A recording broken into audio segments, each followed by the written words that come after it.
जय जगन्नाथ सांग माने आज आम बनैबा पश्चिम ओडिशार गोटे प्रसिद्ध रेसिपी जार ना है आंबिल बा लेथा। कई कई या आंबिल कही था, कई लेथा तो कई आंबिला।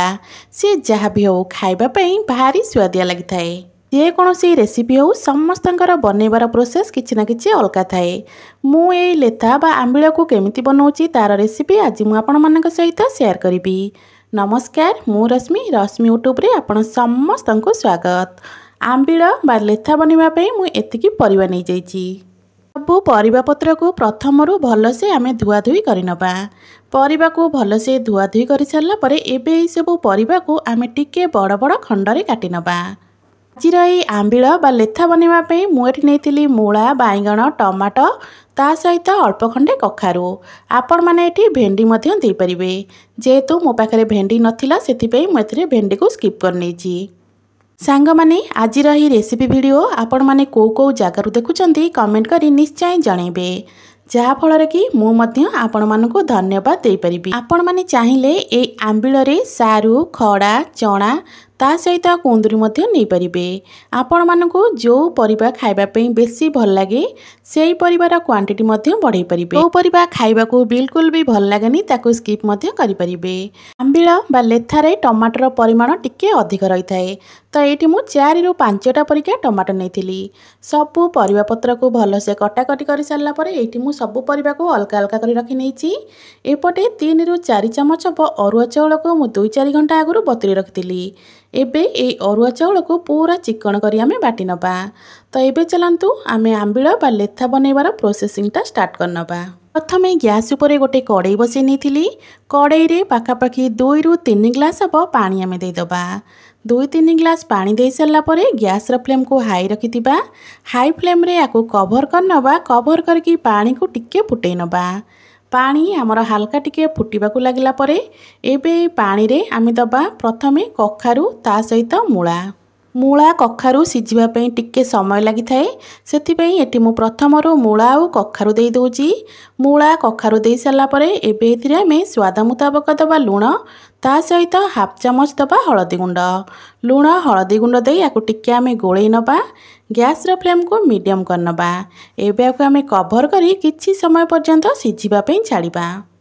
पाखापाखि 3 रु 4 मिनिट पर्यंत मुआको कवर कर नौची। 3-4 मिनिट परे एबे आमे कवर काढ़ी नबा। एबे आमे कौन करिबा ना काटिकी रखिथिबा बाइगण एठी दबा ता सहित करडी दबा। करडी माने एठी मु बाउंसर करडी नेथिली।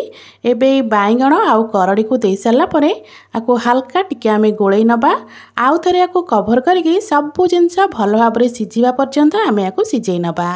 जदि आपण माने आगुरु केबे ए आंबिल बा लेथा को ट्राए करनांती ताहले निहाती थरे ट्राए करिवे।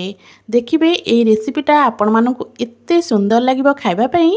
सबु बेले आपण एमिति ही बनेबा पई पसंद करिवे। सबु जिंस को एटी मु भलसे गोळै नेछि। एबे आको आमे कवर करके भल भाबरे सिझै नबा। परिबा हमर सिझुथिबा भितरे एपटे गैस उपरे गोटे छोट प्यान बसै नेछि। प्यान हमर गरम होला परे गोटे चमच परिका देई दबा तेल। तेल आमर टिके गरम होला परे आमे एठी काटी रखिथिबा टमाटो को दबा। टमाटो को एठी हमको हल्का भाजीबार अछि। तो एठी मु सोरिष तेल नेइथिली। सोरिष तेल रे बनेबे आजिर एही रेसिपी को फ्लेवरटा बहुत ही बढ़िया आस्ताए। तो एबे आमे कटा टमाटो देई दबा। टमाटो को हल्का टिके आमे भाजीबा। टमाटो को भाजिला बळे सेथिरे अल्प टिके लूण देबे।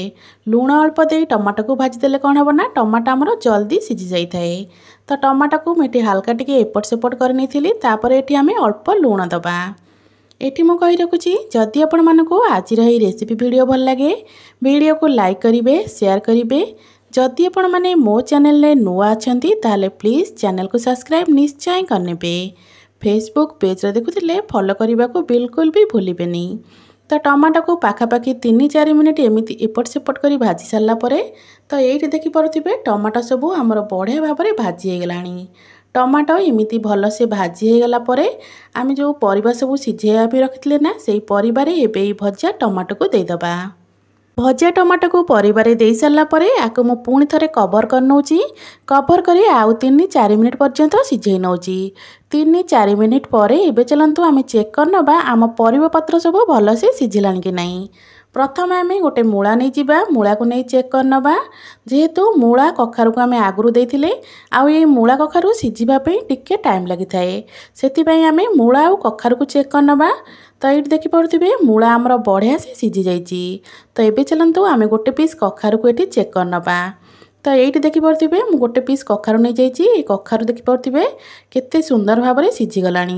तो ये आमर सबू परिवा पत्र तो भल भाव में सीझीगला। परिवा पत्र भल भाव में सीझीगला एबे आम कौन करवा ना बाटिकी जो चाउल रखी से चाउलर बटा को ये आम दबा। चाउल बटा को देला बळे आपण माने देखिकी देबे आपण माने ए आंबिळ बा लेथा को बहलिया करबा को चाहुचंदी कि पतला रखिबा को चाहुचंदी से हिसाब रे चाउल बटा को कम अधिक करी देबे। अधिक चाउल बटा देइथिले कोन हेताय ना एटा टिके बहलिया हेताय। जदि आपण माने पतला बा पानिया रखिबा को चाहुथिबे तो चाउल बटार क्वांटिटी को कम करी देबे। तो चाउल बटा को एठी मु देई देइची एबे आको मु भल से गोळे नेची। एटा हमर एपटे सिझुतिया भितरे एबे चलंतु आपे गोटे छुंका बनेबा। छुंका बनेबा पे प्यान ने गोटे चमच हबो देई देइची सोरिष तेल। तेल को प्रथमे भल भाबरे गरम करनबा। तेल भल भाबरे गरम ही सारला परे 4-5टा परिका देई देबा सुखला लंका। आपण एठी चाहिले कंचा लंका अल्प मध्य नहीं परिबे। ता सहित गोटे चमच पंचफुटण अल्प देई देबा कटा रसुण सबु जिनस हमर टिके भाजी हे गला परे एठी हम अल्प देई देबा भृसंग पत्र। एबे सबु जिनस को पूरा कलर चेंज होबा पर्यंत आमे भाजी नबा। गैस फ्लेम को ये मीडियम रखिथिबा। तो ये मीडियम फ्लेम रे किछि समय भाजिला परे ये देखि परथिबे रसुणर कलर हमर चेंज हो गलानी। तो रसुणर कलर एमिति चेंज हो गला परे एबे छुंक को आमे आंबिळ बा लेथारे डायरेक्ट दे दबा। आंबिळ रे ए छुंक को देई सारला परे आकु आमे संगे संगे कवर करनबा। कवर करी आकु पाखापाखि 1-2 मिनिट छाड़ी नबा। 1-2 मिनिट पर कवर काढ़ा। तो यहाँ एमती भल भाव में फुटे नबा आउ 1-2 मिनिट। 1-2 मिनिट फुटे सारा पर एठी मु देई दउची खंडे आंबुल। आपण माने जेतिकी खट्टा खाउथिबे से हिसाब रे आंबुल को कम अधिक करी देबे। तो आंबुल खंडे देई सारा पर आकु आमे भल से गोळे नबा। एठी हमर प्रस्तुत हो गला पश्चिम ओडिशार प्रसिद्ध आंबिळ बा लेथा। देखिबा पई जेतिकी सुंदर खाइबा पई सेतिकी ही सुआदिया। आशा करुची आपण मानकु आज रही आंबिळर रेसिपी निश्चय पसंद आस्तिबो। पुणी आसीबी गोटे नुआ रेसिपी नहीं से पर्यंत रहूची। नमस्कार, जय जगन्नाथ।